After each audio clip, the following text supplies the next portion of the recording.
Oi, Danilo Cardoso para mais um vídeo do Coletivo Aleluia. Aliás, há quanto tempo, hein? Já era hora de ter um vídeo novo nesse canal.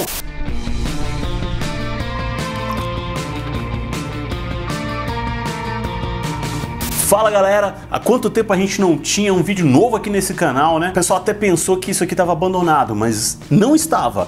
Eu só me atrapalhei um pouco com algumas atividades paralelas. Mas de agora em diante, vocês vão ter pelo menos... Eu não vou prometer, mas eu vou fazer de tudo para ter um vídeo por semana. Vocês vão poder conferir alguns vídeos que eu gravei nesse período, que são bate-papos com algumas pessoas que tem um conteúdo muito legal para passar. Para começar, vocês vão ver um bate-papo que eu tive com o Rafael Sais, um fotógrafo aqui de Maringá e um cara sensacional.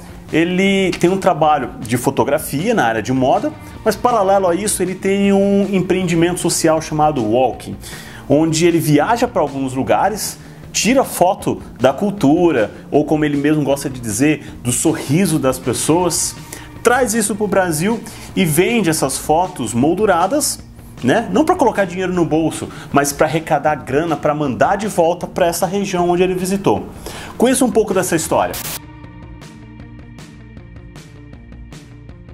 E aí, Rafael Sais, beleza, cara? Um prazerzão te receber aqui no canal. Prazer é meu. E vamos começar logo falando um pouquinho do que você faz, né, de como você ganha vida, né, um pouco do seu trabalho, como é que você chegou até esse ponto.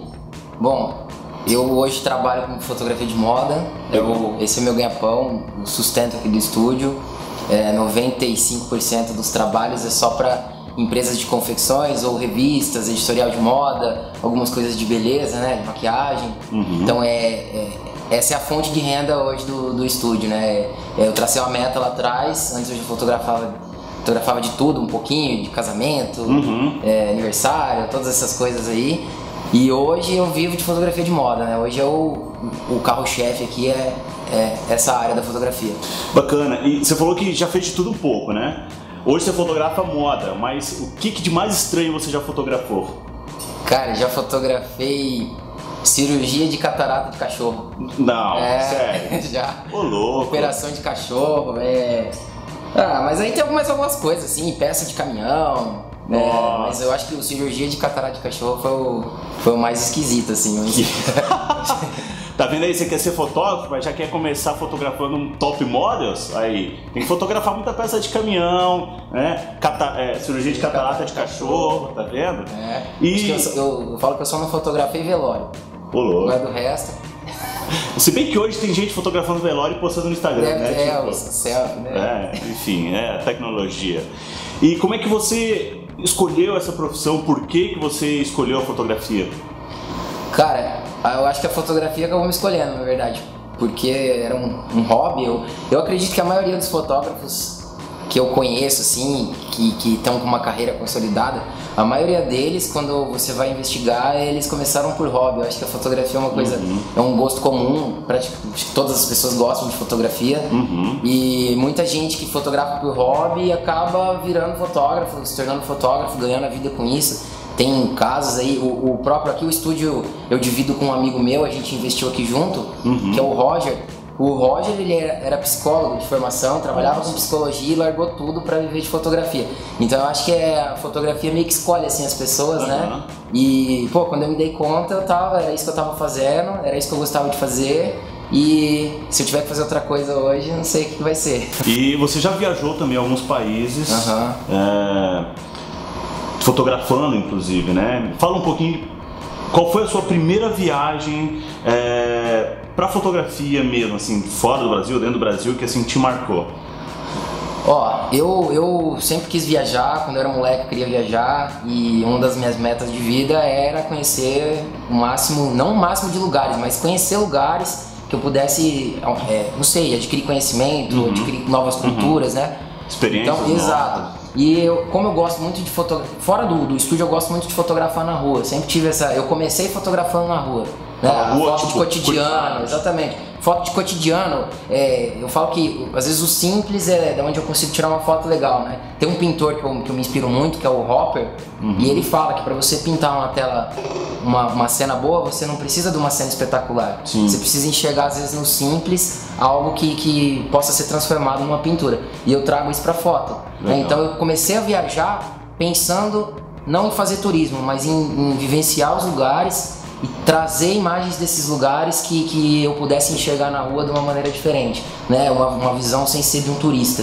Eu tento sempre me ausentar dessa coisa de me impressionar com coisas bonitas, com ponto turístico. É isso que eu perguntar, não é foto de ponto turístico. Exato, né? Sim, todo lugar que eu vou, é claro, você vai para um Paris da vida, você vai conhecer a Torre Eiffel, você vai ter uma foto da torre, claro. Né? Mas eu tento sempre trazer uma imagem um pouco diferenciada, né?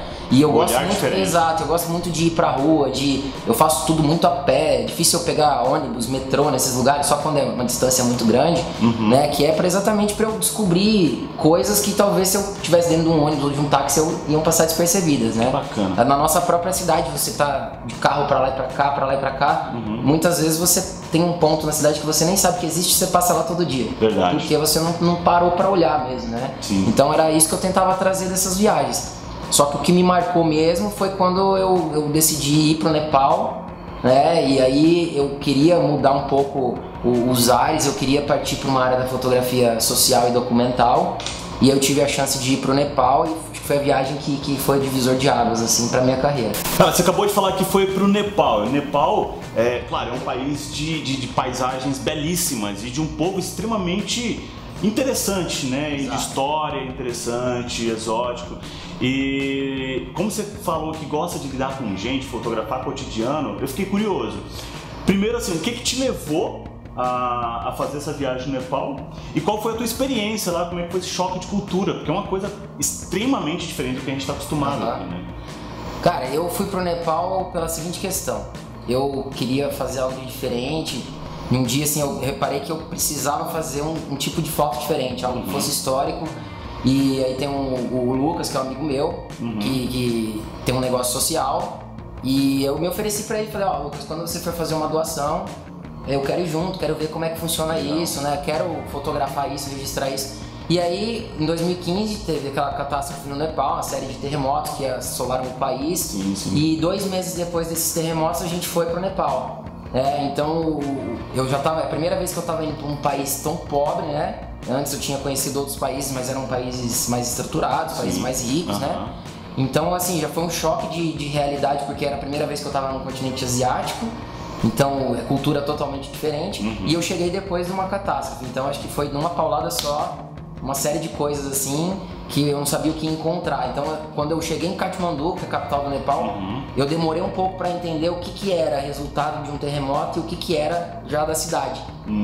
Porque a cidade já é um caos, é muito diferente do que a gente está acostumado aqui. Já é uma confusão, rede elétrica, sujeira, gente, animal, tudo quanto é tipo de tudo veículo na rua, tudo misturado. E depois de uns dias lá que eu fui entender o que era o Nepal, o que era Katmandu, o que era uma vida num lugar desse, né? E conseguir separar, isso é resultado de um terremoto, isso é resultado de uma cultura de, sei lá, milênios, né? E assim, a minha visão quando eu cheguei no Nepal, eu achei que eu só fosse fotografar a destruição. Porque eu tava indo pro Nepal depois do terremoto. E aí eu percebi, conforme eu fui passando os dias lá e conforme a gente foi avançando pra dentro, para as montanhas, que a gente foi visitar umas vilas bem remotas lá, foi aí que eu percebi que na verdade eu falo pra todo mundo que eu tava em busca de sorriso. Eu tava em busca de achar coisa boa num lugar onde todo mundo acha que só tem coisa ruim acontecendo. Cara, que interessante. O que é a visão? O que é uma visão diferente, né? Um olhar diferente. No teu caso, o olhar do fotógrafo, né? De buscar, como você falou, o cotidiano, mais o sorriso. Exatamente. Algo bom, mesmo depois da catástrofe. Exato. Que bacana. Você vai com uma visão e às vezes tudo muda, assim, você faz um planejamento na tua cabeça e o lugar te joga pra uma outra, sei lá, outro caminho, né? Isso foi uma coisa bem bacana que aconteceu e que acabou mudando completamente a maneira como eu pensava em uma viagem. O Nepal mudou totalmente a minha forma de querer viajar. Hoje eu já tenho uma outra visão, eu já acho que sempre tem que ter um motivo maior para você querer conhecer um lugar. Cara, você falou de Katmandu, mas você também visitou alguns vilarejos que ficam isolados ali, né? Em Nepal tem muito disso, né? Pequenas vilas que ficam em lugares quase inacessíveis, que às vezes você tem que caminhar horas, subir montanha. E você foi até lá, né? E conta como é que foi isso, pelo que você passou.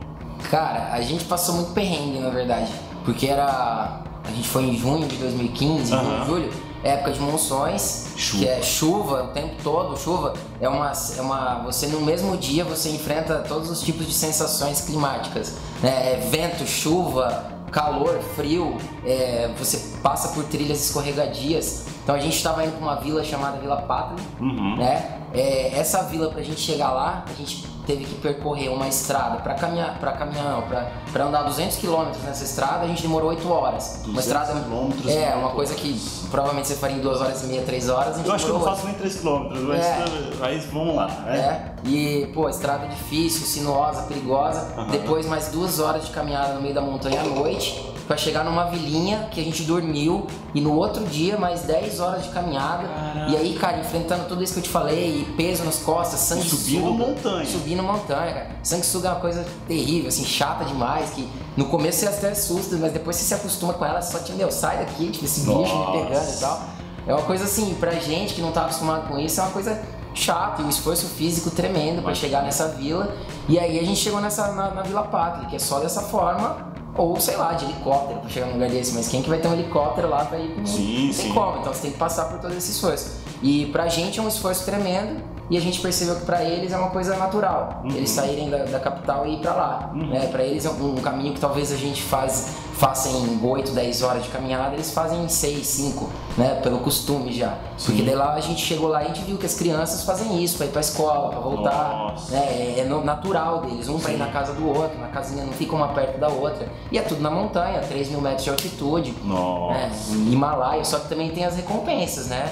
Pô, as paisagens que a gente viu, sensacionais, beber água direto do Himalaia, a água mais limpa que eu já bebi na minha vida, que, nossa, parecia outra água assim mesmo. Sensacional a sensação de você chegar num lugar desse depois de tanto esforço, né? E de ver aquelas pessoas, de dormir junto com eles, na casa deles, se inserir na cultura, né? Então você ficou inserido mesmo. Exatamente, ali na vila. Pra você ir pra esses lugares, você tem que dormir na casa dos nativos mesmo, ou de barraca, como o terremoto afetou lá. Então tem lugar que eles não estão dormindo dentro de casa. Tem casa que não foi destruída, só que a estrutura estava comprometida. Então pra dormir eles dormem fora. Que pode, na hora que tá dormindo pode acontecer um desmoronamento, né? Eles de dias. Barraca, exato, e dorme de barraca fora, tem família lá que demorou a vida toda para construir a casa, e a hora que a casa estava pronta, o terremoto destruiu, e hoje eu vi lá mora o pai, a mãe e 2 filhos numa barraquinha com uma lona cobrindo.